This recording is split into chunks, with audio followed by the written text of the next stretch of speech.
দয়া কইরা ভিডিওটা স্কিপ করবেন, ভিডিওটা মনোযোগ দিয়ে দেখেন। 1 মিনিটের একটা ভিডিও মনোযোগ দিয়ে দেখেন, ঠিক আছে? বোঝার চেষ্টা করুন।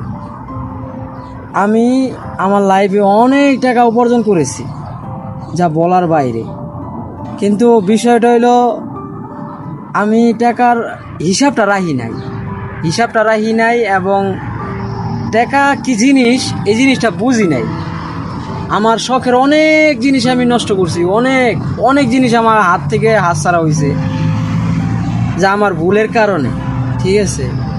আর মূলত এই জায়গায় আমার বাপ মার আদর আমি একটু বেশি পাইছি, যা তারা হিসাব ছাড়াই আমারে ভালোবাসা দিছে।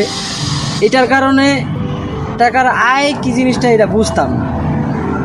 এখন নিজের দোষে নিজেই আয় করা শিখছি, আয় করা বুঝছি, কিভাবে যে এখন টাকা আয় করতে হয় এটা